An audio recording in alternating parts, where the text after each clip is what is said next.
Zacharie, chapitre 11. Liban, ouvre tes portes et que le feu dévore tes cèdres. Gémis cyprès, car le cèdre est tombé. Ceux qui s'élevaient sont détruits. Gémissez, chênes de Basan, car la forêt inaccessible est renversée. Les bergers poussent des cris lamentables, parce que leur magnificence est détruite.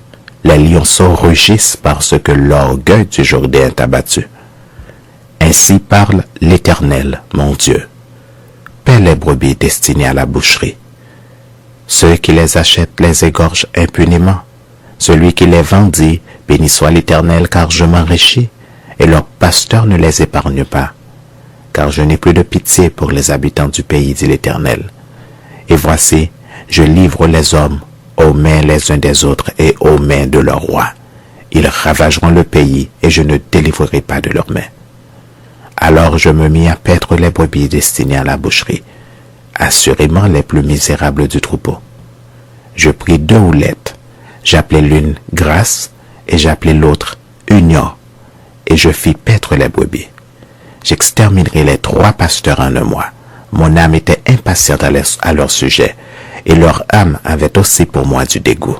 Et je dis, je ne vous paîtrai plus, que celle qui va mourir meure, que celle qui va périr périsse, et que celle qui reste se dévore les uns les autres.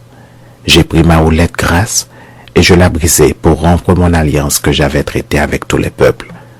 Elle fut rompue ce jour-là, et les malheureuses brebis qui prirent garde à moi reconnurent ainsi que c'était la parole de l'Éternel.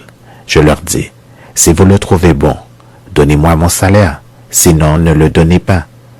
Et ils pesèrent pour mon salaire 30 cycles d'argent. L'Éternel me dit, jette-le au potier, ce prix magnifique auquel ils m'ont estimé. Et je pris les 30 cycles d'argent et je les jetai dans la maison de l'Éternel pour le potier. Puis je brisai ma seconde houlette Union pour rompre la fraternité entre Juda et Israël. L'Éternel me dit, prends encore l'équipage d'un pasteur insensé, car voici je susciterai dans le pays un pasteur qui n'aura pas souci des brebis qui périssent, et n'ira pas à la recherche des plus jeunes. Il ne guérira pas les blessés, il ne soignera pas les saines, mais il dévorera la chair des plus grasses, et il déchirera jusqu'aux cornes de leurs pieds. Malheur au pasteur de Néan qui abandonne ses brebis, que l'épée fonde sur son bras et sur son œil droit, que son bras se dessèche et que son œil droit s'éteigne.